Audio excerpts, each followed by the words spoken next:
আজকে আমরা ফিনান্স প্রথম পত্রের অর্থের সময়মূল্য চ্যাপ্টারের অসমান কিস্তির ভবিষ্যৎ মূল্য নির্ণয় করা শিখব। তো আসলে আমরা আজকে কি শিখব? অসমান বা মিশ্র কিস্তির ভবিষ্যৎ মূল্য নির্ণয়। তো খেয়াল করো, এখানে আমাদের যে ফর্মুলা অ্যাপ্লাই হবে বা যাই হবে সেগুলো আমরা পরে বিস্তারিত বুঝাবো লজিক সহকারে। প্রথমে খেয়াল করো, অসমান কিস্তি বলতে কি বুঝি সেটাকে বুঝি আমরা। অসমান বা মিশ্র কিস্তি বলতে বুঝি আমরা প্রথমে কিস্তি বলতে কি বুঝি সেটা বুঝি। কিস্তি হলো টাকা বারবার জমা দেওয়া বা প্রাপ্তি, বারবার জমা দেওয়া অথবা প্রাপ্তি, এই সংক্রান্ত বিষয়কে আমরা কি বলি? কিস্তি আকারে আখ্যায়িত করি। মানে বারবার বলতে আমরা জমা দিব প্রতি বছর, প্রতি মাসে, এরকম যদি বারবার বা প্রতি বলা থাকে, প্রতি বছর, প্রতি মাস এবার যদি উল্লেখ থাকে তাহলে বুঝবো কি আমরা এটাকে কিস্তি বুঝবো। এখন এই জমার পরিমাণ দুই রকম হইতে পারে। জমার পরিমাণ হইতে পারে সমান, হইতে পারে অসমান। আজকে আমরা এই অসমানকে নিয়ে আলোচনা করব। কাকে নিয়ে আলোচনা করব? অসমান। এই অসমান কিস্তির আবার দুই রকম হইতে পারে। একটা হইতে পারে শুরুতে মানে কি? প্রতি মাসে শুরুতে জমা দিব অথবা প্রতি বছরের শুরুতে জমা দিব। জমাটা কখন হবে? শুরুতে। অথবা প্রাপ্তিটা কখন হবে? শুরুতে। হয় বছরের শুরুতে বা মাসের শুরুতে, সেটা উল্লেখ থাকবে, প্রশ্নে উল্লেখ থাকবে। এবার আরেকটা হলো কিসে? শেষে। তো এই দুইটা সময়ের উপর বেস করে আমরা কি করতে পারি? অসমান কিস্তির আমরা কনসেপ্টগুলো আলোচনা করব। তো প্রথমে আসো আমরা অসমান কিস্তির ভবিষ্যৎ মূল্য নির্ণয়ের শুরুর কনসেপ্টটা বুঝি। ঠিক আছে? তো খেয়াল করো, আমরা এতটুকু বুঝছো? আচ্ছা, এতটুকু যদি বুঝি তাহলে আমরা একটু মুছে জায়গাটা ক্লিয়ার করি। দেখো এখানে একটু বুঝো, শুরুতে বলতে কি বুঝি। প্রথমে আমরা একটা যদি টাইম লাইন আঁকি, যে এই একটা টাইম লাইন আমাদের, এই টাইম লাইনটা ধরে নাও জিরোকে আমরা বলছিলাম কি গত ক্লাসে পড়াইছি প্রেজেন্ট ভ্যালু। আর এখানে আমরা বেশি ইয়ার নিব না, কম ইয়ারই নিই, ধরো ইয়ার 3 নিলাম। তো এখানে দেখো এটা হলো 1 ইয়ার 1 ইয়ার 2। এখন আমরা যদি শুরুতে টাকা জমা দেই তাহলে ভবিষ্যৎ মূল্য কীভাবে নির্ণয় করবো তার ফর্মুলা পরে বুঝাইতেছি। আগে লজিকটা বুঝে নাও কীভাবে কাজ করে, দেন ফর্মুলা অটোমেটিক ক্রিয়েট হয়ে যাবে। একটু খেয়াল করো, আমরা এখানে কি শিখতেছি? ভবিষ্যৎ মূল্য। তার মানে ভবিষ্যৎ মূল্য বলতে আমরা কি বুঝি? চক্রবৃদ্ধিকরণ। এর মানে এই যে 0 থেকে আমরা 3rd ইয়ার পর্যন্ত আসবো। তার মানে কি আমরা 0 থেকে 1 ইয়ার, মানে আমরা সুদ আসল প্লাস করে করে কোথায় যাব? 3rd ইয়ার পর্যন্ত যাব। তো এই যে প্লাস করে সুদ আসলের টাকা প্লাস করে করে ফিউচারের দিকে যাওয়াকে বলা হয় কি? চক্রবৃদ্ধিকরণ। তার মানে এখানে 0 ইয়ার থেকে 3rd ইয়ার পর্যন্ত যে টাকাগুলো আমরা জমা দিব সেটার উপর আমরা কী পাবো? ইন্টারেস্ট পাবো। যেহেতু আমি টাকা একাধিকবার জমা দিব, তো প্রতিটা টপিকের উপরে কি আমরা আলাদা আলাদা ইন্টারেস্ট পাবো। এখন অসমান কিস্তি বলতে কি বুঝি? ধরো বছরের শুরুতে বলতে আমরা কি বুঝি? এই যে 0 ইয়ারের এখানে আমি টাকা জমা দিব, তারপরে ফার্স্ট ইয়ার শেষ হলে টাকা জমা দিব, সেকেন্ড ইয়ার শেষ হলে টাকা জমা, মানে 3rd ইয়ারের শুরুতে টাকা জমা দিব। এটা 3rd ইয়ার এন্ডকে ইন্ডিকেট করতেছে। ঠিক আছে? তো এখানে যদি আমরা ইয়ার এই 1 বলি, তো এটাকে বলতে পারি এন্ড অফ ফার্স্ট ইয়ার। এখন এন্ড অফ ফার্স্ট ইয়ার বলতে কি বুঝি? 0 থেকে এই 1 পর্যন্ত, এই যে 1, এই 1কে আমরা রিপ্রেজেন্ট করবো কি দিয়ে? End of first year. আর এই 2কে আমরা রিপ্রেজেন্ট করবো কি দিয়ে? End of second year. এবং এই যে 3rd ইয়ারকে আমরা কি প্রকাশ করবো? এন্ড অফ 3rd ইয়ার, মানে 3য় বছরের শেষ। তার মানে এখন চিন্তা করো, এটা হলো বিগিনিং, হ্যাঁ, এটা হলো শুরুর ব্যালেন্স, তাহলে হলো বিগিনিং। এখন যদি আমি চিন্তা করি যে আমি বছরের শুরুতে টাকা জমা রাখবো, কখন টাকা জমা রাখবো? শুরুতে। এখন অসমান মানে কি? টাকাগুলো ভ্যারি করবে, কিস্তির পরিমাণ ভ্যারি করবে। আমি যদি ধরো এখানে যদি এভাবে লিখি, ফার্স্ট ইয়ার আমি টাকা জমা দিলাম সে 10,000 টাকা কিস্তিতে। ফার্স্ট ইয়ার এন্ড মানে সেকেন্ড ইয়ারের বিগিনিংয়ে আমি জমা দিলাম ধরো 15,000 টাকা, তাহলে এটা আমার সেকেন্ড ইয়ার হলো। আর second year end that means কি থার্ড ইয়ার বিগিনিংয়ে আমি টাকা জমা দিলাম 20,000। তাহলে এখন দেখো এইটা হলো কি আমাদের অসমান কিস্তি, মানে কিস্তির পরিমাণগুলো কি হয়েছে ভিন্ন ভিন্ন, মানে টাকার পরিমাণ কি ছিল ভিন্ন ছিল। এখন এটাকে বলা হয় কি অসমান কিস্তি। এখন এখান থেকে আমরা কোথায় যাব, এই টাকাগুলো তো আমাদের জমা দিছি, তাহলে আমরা যাব আমাদের এন্ড রেজাল্ট কোথায়, থার্ড ইয়ার এন্ডে কত হবে। তাহলে প্রত্যেকটা টাকা যেহেতু আমি আলাদা জমা দিচ্ছি, তাহলে প্রত্যেকের আলাদা ইন্ডিভিজুয়াল আমার মান বের করতে হবে। তাহলে এবার একটু খেয়াল করি, ধরো এই টাকাগুলো আমি ব্যাংকে জমা করছি 10% ইন্টারেস্টে, আয়ের মান কত আমাদের 10%। তাহলে এখন যদি চিন্তা করি আমাদের এই যে ফার্স্ট ইয়ারে যে টাকাটা আমরা জমা করছি, মানে 0 ইয়ারে যে টাকাটা প্রেজেন্ট ভ্যালুতে জমা করছি, এই টাকাটা কত বছর ইন্টারেস্ট পাবে দেখি তো একটু খেয়াল করে। এখান থেকে যদি ফার্স্ট ইয়ার এন্ড করি তাহলে 1 বছর সুদ পাবেন। আচ্ছা, তাহলে আমি যদি 1 বছরের সুদ পাই, আমরা গত ক্লাসে পড়াইছিলাম যে এই মান তো এটাই থাকবে, ঠিক না। তাহলে আমি যদি 1 টাকার যদি সুদাসল বের করি, তাহলে ওটা দিয়ে আমি মাল্টিপ্লাই করলে আমি ফিউচারগুলো পেয়ে যাই। তো আলটিমেটলি ওই কাজটাই করবো। তাহলে এখানে আমি কত পার্সেন্ট করে ইন্টারেস্ট পাবো 10%, আর 1 টাকার উপরে আমি কি করব সুদাসল চিন্তা করব, ঠিক না। তো 1 টাকার সুদাসল বের করলাম প্রথম বছর। এরপরে সেকেন্ড ইয়ার কি আমি এই সুদাসল এই 10,000 টাকা সুদাসলের উপর সুদ পাবো। দ্যাট মিনস আমি আরেকবার কি পাবো 1 টাকা সুদাসল পাবো। হ্যাঁ, বুঝতে পারতেছি, মানে মাল্টিপ্লাই হইতেছে। আচ্ছা, এরপরে আমি আরেক বছর পাবো না, তাহলে এখান থেকে এই পর্যন্ত এন পর্যন্ত আমার টাকাটা জমবে। তাহলে এখন এখানেও আমি কি পাবো 1 + 0.10। দ্যাট মিনস কি বুঝতেছি আমি যে আমার এই 10,000 টাকা আমি কয়বার ইন্টারেস্ট পাবো 3 বার। এখন তুমি যদি 3 বার ইন্টারেস্ট পাও, তাহলে এই যে মানটা এই যে বেসটা, এই বেসটা কি তিনজনেরই কি সেম না। তাহলে এখন চিন্তা করো এই যে টাকাটা আমি জমা করছি, এইটা আমার কি ভ্যালু প্রেজেন্ট ভ্যালু। দেখো এই বিগিনিংয়ে যেটা আছে এটা তো এই সময় প্রেজেন্ট নাকি। তাহলে এটাকে যদি আমি প্রেজেন্ট ভ্যালু বলি, তাহলে প্রেজেন্ট ভ্যালু 1 যদি আমি বলি, তাহলে এই প্রেজেন্ট ভ্যালু 1 কত 10,000। আচ্ছা, এই যে বেসমেন্টগুলো আছে প্রত্যেকটাই তো সেম নাকি। আচ্ছা, যদি সেম হয়, আচ্ছা যদি সেম হয় তাহলে এখানে দেখো প্রেজেন্ট ভ্যালুর মান কত 10,000 লিখলাম। এখন তুমি চিন্তা করো যে এই যে বেসমেন্টগুলো আছে প্রত্যেকটাই তো সেম নাকি। আচ্ছা, এখানে আমি যদি 3 জনকে মাল্টিপ্লাই করি, 3 বছরের 1 টাকা সুদাসল বের হবে। তো 1 টাকা সুদাসল যদি বের হয়, তাহলে আমি কি করবো, তাহলে মাল্টিপ্লাই করবো কার সাথে প্রেজেন্ট ভ্যালুর সাথে। তাহলে এখানে ইনটু চিহ্ন দিলাম, যদি মাল্টিপ্লাই করবো। এবার 1 আমাদের কি বলছিলাম যে 1 টাকাকে রিপ্রেজেন্ট করি আমরা, 1 টাকা সুদাসল বের করি, কারণ 1 টাকা দিয়ে যে কোনো টাকাকে গুণও করতে পারি ভাগও করতে পারি, এই জন্য আমরা 1 টাকার উপরে করি। তাহলে এখানে 1 লিখলাম প্লাস এখানে টাকাটা কি, এটা আমার আয়ের পার্সেন্টেজ নাম, তাহলে এখানে আই লিখলাম। এখন এটা হলো বেসমেন্ট নাকি। এখন এটা কত বছরের ছিল 3 বছর। তাহলে এখানে আমি এন লিখতে পারি, কত এন লিখতে পারি, আর এনটা আসলে রিপ্রেজেন্ট করে কাকে বছরকে। তাহলে আমি এখানে ডাইরেক্ট চাইলে কি লিখতে পারি 3 লিখতে পারি না, পাই না পারি। আচ্ছা, যদি পারি তাহলে আমি এখানে যদি চাই আপাতত এন লিখতে পারি, তার মানে এই টাকাটা কত বছর আমাদের খাটতেছে 3 বছর। তাহলে এইটাকে আমরা এখানে লিখতে পারি এভাবে করে 1 + 0.10⁻³ পারি। এতটুকু সবাই বুঝতে পারলাম।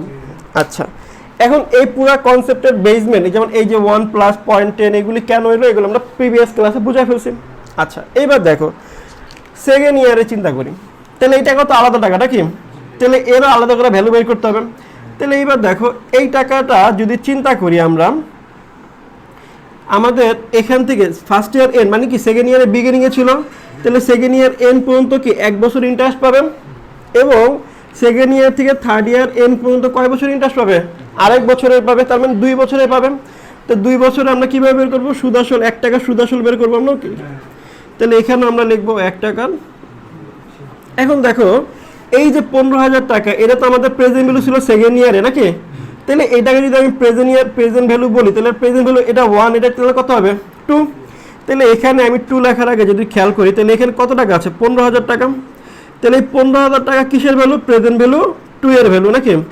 এখন দেখো এই বেসমেন্ট কয়টা আছে আমাদের, সেম 2টা। তাহলে এটাকে ইন্টু 1 + 0.10, এখন কয়বার আছে 2 বার। তো সূচকের কনসেপ্টে একই বেস হলে বেস লিখলাম, তারপরে পাওয়ার কি 2।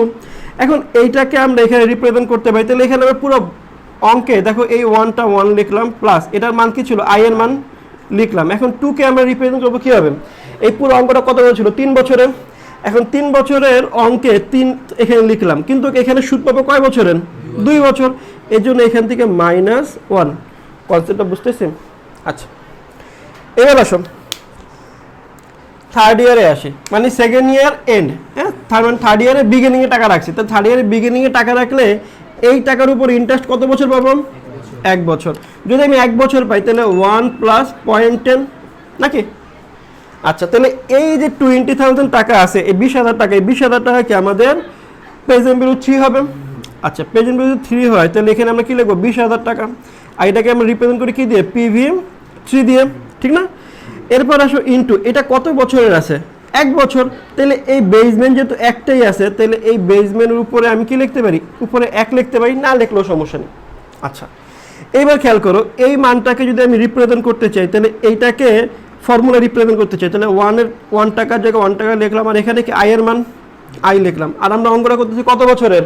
3 বছরের, এই জন্য এন লিখলাম 3। কিন্তু এখানে ইন্টারেস্ট পাবো কয় বছরের? 1 বছর। তাহলে 1 বছর যদি পাই তাহলে আমি কয় বছরে পাইতেছিলাম? 2 বছর। এই জন্য মাইনাস হবে কত? 2। কথা বুঝতে পারছি? এইবার আসো, এই যে এই কনসেপ্টের সূত্র যদি আমি লিখতে চাই, কি লিখতে চাই?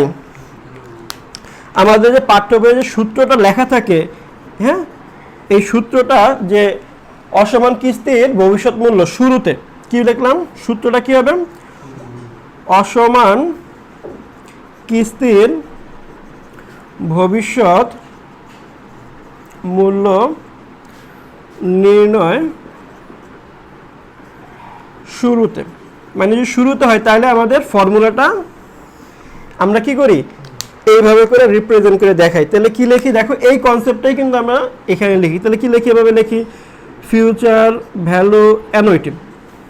এখানে ডিউ লিখি, ডি দ্বারা বোঝানো ডিউ মানে অগ্রিমকে বোঝানো হয়, মানে প্রতি বছর শুরুতে দিতেছে, এটাকে ডি দ্বারা প্রকাশ করি, মানে ফিউচার ভ্যালু অ্যানুইটি ডিউ।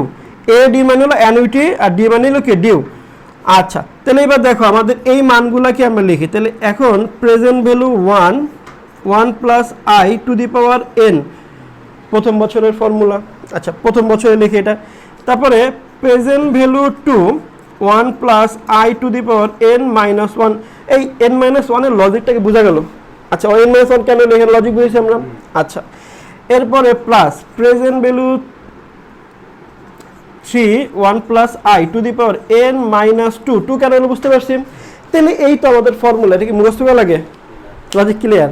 হ্যাঁ, আচ্ছা, তাহলে এর উপরে অঙ্ক করি আমরা। আচ্ছা, তো তুলে ফেলো।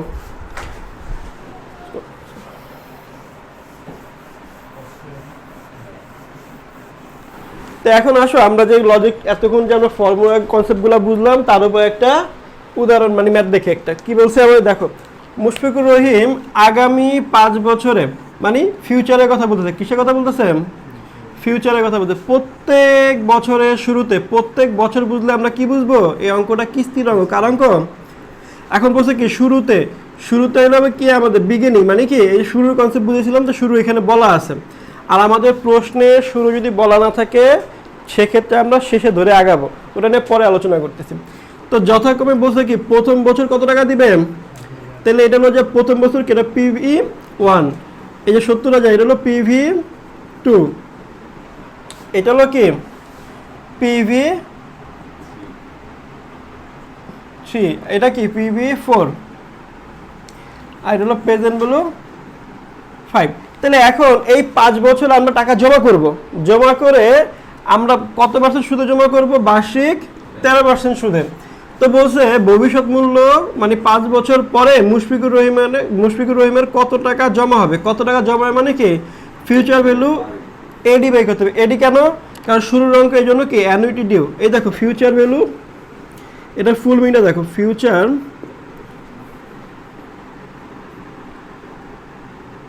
ফিউচার ভ্যালু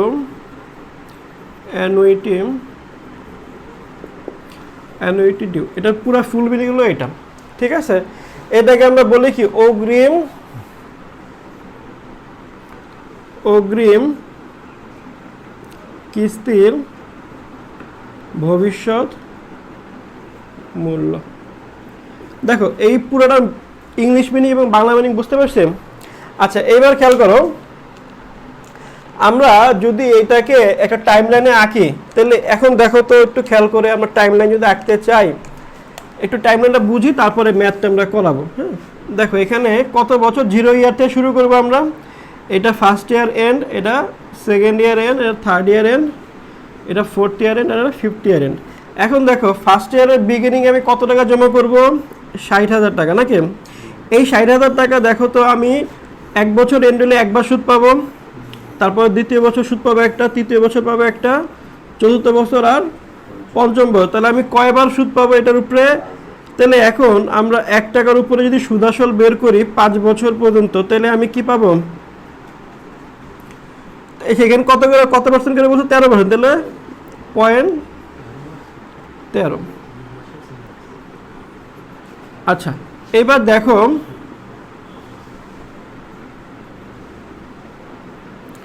তাহলে আমরা কি দেখো এখানে কয় বছর ইন্টারেস্ট পাবো? আমরা 5 বছর।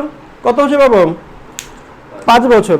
তাহলে যদি 5 বছর যদি আমি ইন্টারেস্ট পাই, তাহলে এইটার মান কি হবে? আমাদের এটাকে রিপ্রেজেন্ট করব কি হবে? আমরা present value 1 plus i to the power N. বুঝতে পারছি? আচ্ছা সেকেন্ড ইয়ার যে ফার্স্ট ইয়ার এন্ডে যদি আমি টাকা জমা করি, কত টাকা জমা করছি আমি? কত বলো তো? 70,000 টাকা। তো 70,000 যদি জমা করি, তাহলে এখানে আমি কত বছর ইন্টারেস্ট পাবো? এই ফার্স্ট ইয়ার এন্ড মানে সেকেন্ড ইয়ারের শুরু থেকে সেকেন্ড ইয়ার এন্ড পর্যন্ত 1 বছর, এভাবে করে কত বছর পাবো আমি? 4 বছর পাবো। তাহলে আমরা যেহেতু আগে বুঝাইছি, তাহলে এখানে লিখতে পারি এভাবে করে present value to 1 plus i to the power, যেহেতু কয় বছর পাবো? 4 বছর। তাহলে বছর কত? 5। এই জন্য 5 থেকে আমরা কি করি? 1 বছর বাদ দিই, কারণ আমি 1 বছরের ইন্টারেস্ট পাবো।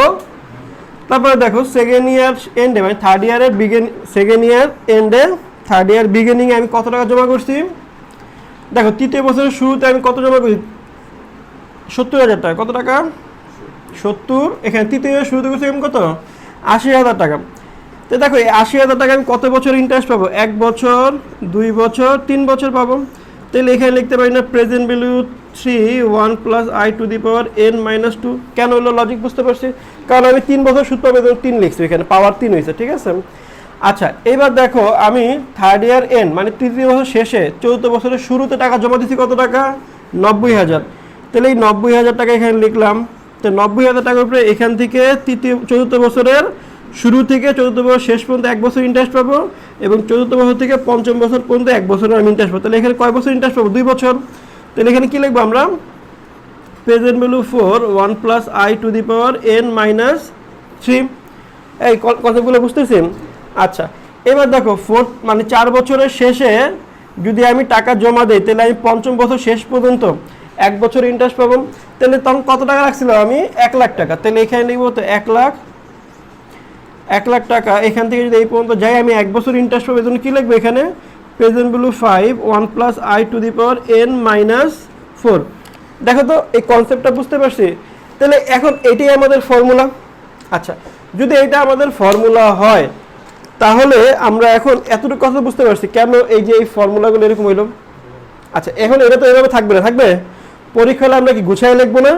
এখন আসলে পরীক্ষার খাতায় আমরা কীভাবে লিখবো সেটা একটু বুঝাই। তো আমরা সমাধানটা কীভাবে করবো সেটা একটু বুঝি। দেখো প্রথমে লিখবো এখানে আমরা সমাধান করতেছি। এখানে দেখো PV1 প্রথম বছরে কত টাকা আছে আমাদের? 60,000 টাকা। PV2 মানে দ্বিতীয় বছরে কত টাকা জমা করছিলাম আমরা? 70,000 টাকা। তৃতীয় বছরে কত করছিলাম আমরা জমা? 80,000 টাকা। চতুর্থ বছরে কত করছিলাম আমরা? 90,000 টাকা। পঞ্চম বছর কত করছিলাম আমরা? 1 লাখ টাকা। ঠিক না? আচ্ছা 1 লাখ টাকা। এখন যদি আমি চিন্তা করি এই যে টাকাগুলো আমি জমা করলাম, ঠিক আছে না? এখন জমা করছি এই টাকাগুলোর উপর ইন্টারেস্ট পাবো কত ইয়ার করে? 5 বছর। তাহলে এখানে n হবে কত? 5 বছর। তাহলে আমার কী বের করতে হবে? ফিউচার ভ্যালু এডি কত বের করতে হবে।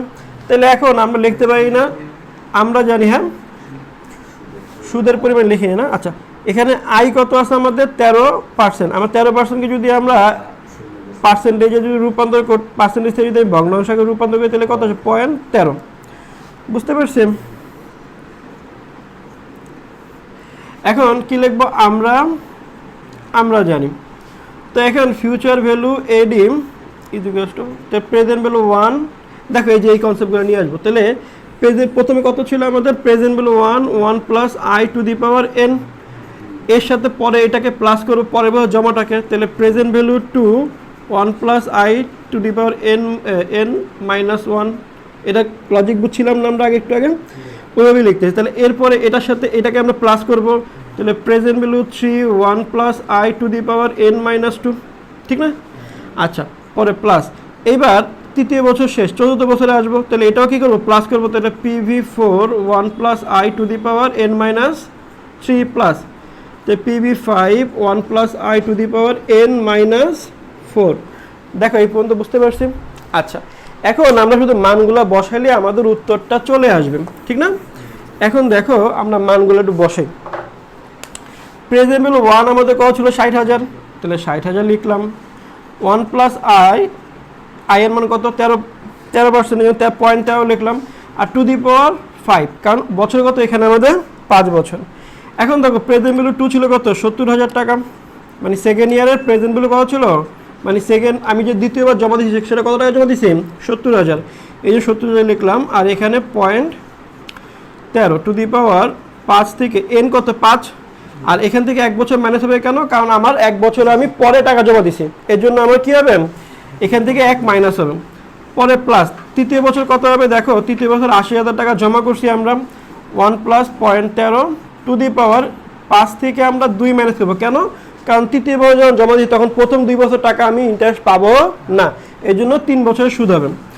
তো এখন এখানে প্রেজেন্ট ভ্যালু যদি আমরা 4 ইয়ার কত আছে আমাদের 90,000 টাকা নাকি। 1 প্লাস 0.13 5 থেকে কত মাইনাস করবো আমরা, 3 মাইনাস করবো। এবার দেখো পঞ্চম বছর আমি কত টাকা জমা করছিলাম, 1 লাখ টাকা, তো এর উপরে আমি ইন্টারেস্ট পাবো কত পার্সেন্ট, 13%।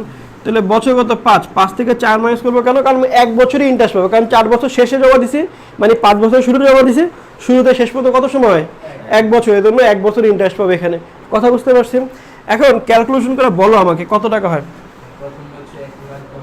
পুরোটা একসাথে করছো? আচ্ছা ঠিক আছে, 1,10,000 500, 1,10,546, তারপরে 1,14,133, তারপর 1,15,432, তারপর 1,14,921, তারপর 1,13,000। এবার টোটাল গেলে কত আসেন, 5,68,032 তাহলে টাকা। তাহলে এখন জনাব মুশফিক 5 বছর পর কত টাকা পাইতেছে, 5,68,332 টাকা সে পাবে। তার মানে কি, মুশফিকুর রহিম যদি এই ক্যাশ মানে এভাবে করে টাকা ব্যাংকে জমা করে 5 বছর পর্যন্ত, তাহলে 5 বছর পর সে কত টাকা পাবে, 5,68,032 টাকা পাবে। আমরা যে টপিক নিয়ে আলোচনা করব সেটা হলো কি, অসমান কিস্তির ভবিষ্যৎ মূল্য যখন আমরা শেষে জমা দিব, কখন, শেষে জমা দিব। তাহলে আমরা এখানে একটা উদ্দীপক মানে প্রশ্ন দেওয়া আছে, প্রশ্নটা দিয়ে আমরা লজিক ফর্মুলা এবং লজিক ফর্মুলার পিছনে লজিকটা বোঝার চেষ্টা করব। দেখো এখানে প্রশ্নে কি বলছে আমাদের, বলছে মুস্তাফিজুর রহমান আগামী 3 বছর মানে কি ফিউচারের কথা বলতেছেন, তো ফিউচারে জমা দিবে, বলছে কি প্রত্যেক বছরের কখন দিবে, দেখো শেষে, তার মানে প্রতি বছরের শেষে আমাদের জমা দিবে। বলছে কি যথাক্রমে 80,000, তাহলে 80,000 টাকা প্রথম বছর দিবে 80,000, দ্বিতীয় বছর দিবে কত 90,000 এবং তৃতীয় বছর দিবে কত 1 লাখ টাকা। বলছে এই টাকাটা সে কোথায় জমা করবে, ইবিএল ব্যাংকের সঞ্চয় হিসাবে জমা করেন। বলছে বার্ষিক ব্যাংক থেকে বার্ষিক সুদের হার কত পার্সেন্ট, 11%, তাহলে এটা কি আমাদের আয়ের হার, আর বছর কত আমাদের এখানে এন।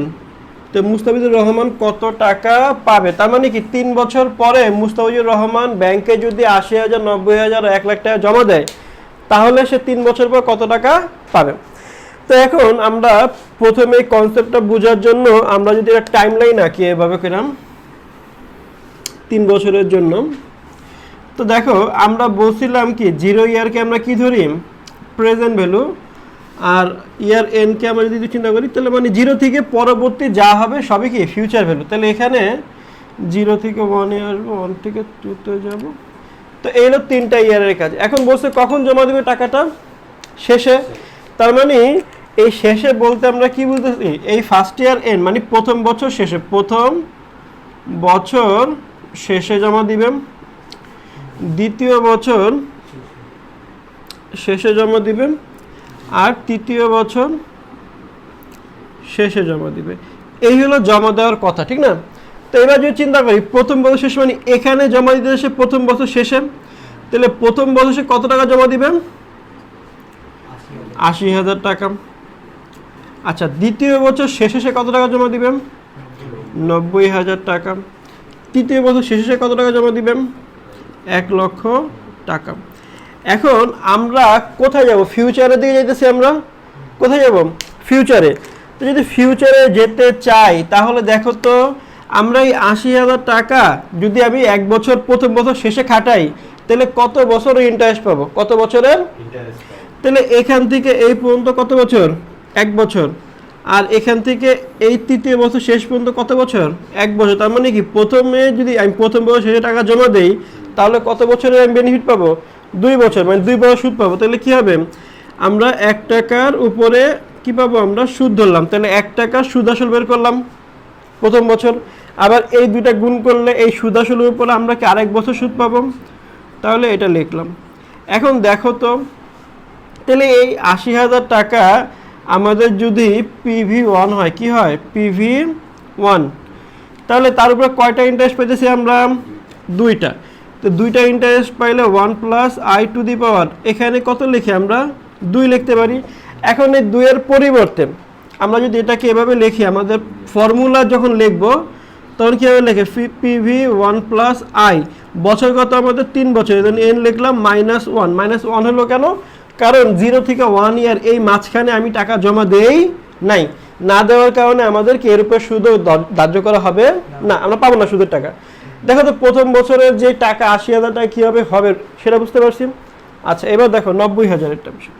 তো ৯০,০০০ টাকা জমা দিয়েছি কখন? দ্বিতীয় বছর শেষে জমা দিয়েছি। তার মানে আমি দ্বিতীয় বছর শেষে জমা দিলে তৃতীয় বছর পর্যন্ত আমি কি পাবো? সুদ পাবো। দ্যাট মিনস আমি কত বছর সুদ পাবো? একটা সুদ পাবো আমি। তাহলে একটা যদি সুদ পাই তাহলে এই একটা সুদ পাবো। তাহলে এখন এই দ্বিতীয় বছরের ৯০,০০০কে আমরা কি বলি? PV2 বলি, মানে দ্বিতীয় বছরের present value. 1 plus i to the power, এখন দেখো কত বছর সুদ পাবো? 1 বছর। তাহলে 1 লিখতে পারি, অথবা আমাদের ফর্মুলা যখন প্রথম লাইনে লিখবো তখন আমরা এটা কীভাবে লিখতে পারি? PV2 1 plus i to the power n-2। n-2 হলো কেন?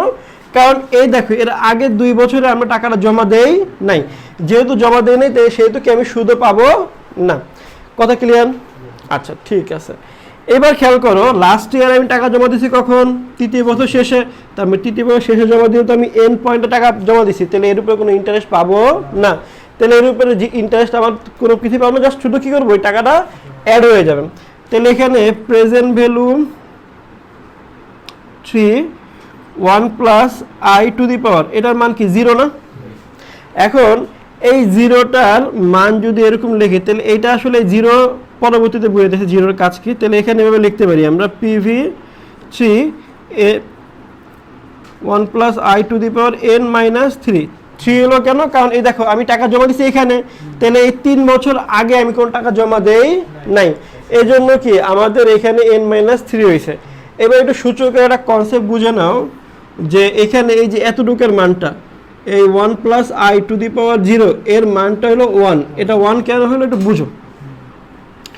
যদি কোনো কিছু পাওয়ার উপরে 0 থাকে, কোনো কিছু পাওয়ার উপরে 0 থাকে, তাহলে এটা মান 1 হয় কেন? খেয়াল করো, যদি এরকম মান আমরা চিন্তা করি, এটা সূচকের অঙ্কের আমাদের কনসেপ্ট। ধরো এভাবে লিখলাম আমরা। আচ্ছা, সে এভাবে লিখি, 2 3 বার আছে উপরে, আবার 2 নিচে আছে কয়বার? 3 বার। মানে আমরা যদি ভাগ করি তাহলে এরা কাটাকাটি চলে যায় না? তাহলে এদের পুরা মানটা কত আসে? 1 আসে। তাহলে এই একটাকে সূচকে আমাদের প্রকাশ করে কিভাবে? 2। এদের বেস কত ছিল? 2 এর এদের কোনো পাওয়ার আছে আমাদের? 0 পাওয়ার, মানে উপরে কিছু নাই। তাহলে উপরে 0 লিখলে এর মানটা কত আসে? 1। মানে এই দেখো 2 2 কাটলে একবার, 2 2 কাটলে একবার, এই 2 2 কাটলে, তাহলে এবার 1 দিয়ে যদি গুণ করি তাহলে কত আসে? 1ই আসে। এজন্য যদি কোনো কিছুর পাওয়ার 0 থাকে তার মানটা কত হবে? 1 হবে। কথা বুঝতে পারছেন? এতটুকু কথা ক্লিয়ার? আচ্ছা, এইবার দেখো পুরো কনসেপ্ট ক্লিয়ার? তাহলে এখন আমরা এই মানের সাথে এই মানটা কি করব, অ্যাড করব, পরবর্তীতে এই মানের সাথে লাস্টের এই মানটা কি করব, আমরা অ্যাড করব, তারপর যোগ করলে আমরা কি পেয়ে যাব, ফিউচার ভ্যালু পেয়ে যাব, নাকি পাবো না? তার মানে প্রেজেন্ট ভ্যালুর সাথে 2 বছর সুদ গুণ করব, প্রেজেন্ট ভ্যালুর সাথে 1 বছরের সুদ, এবং প্রেজেন্ট ভ্যালুর সাথে কোনো কিছু গুণ করার দরকার নাই। তাহলে এই যে কনসেপ্টটুকু, এটা বুঝতে পারছি। এবার দেখো এর ফর্মুলাটা কিভাবে লিখবো, সূত্রটা। তাহলে আমার যদি কিস্তির যদি অঙ্ক হয় এবং সেটা যদি শেষে হয়, তাহলে তার ফর্মুলাটা কি দাঁড়াইতেছে, ফিউচার ভ্যালু অ্যানুইটি। তাহলে এখানে শেষে বসে যেহেতু, তাহলে এখানে কি এ লিখছি, এখানে ও, এখানে চাইলে ও এ লেখা যায়। ও এর মানে হলো অর্ডিনারি অ্যানুইটি, এই যে এফ বি ও এ, এই এফ বি মানে কি ফিউচার ভ্যালু, ফিউচার ভ্যালু, ও মানে অর্ডিনারি,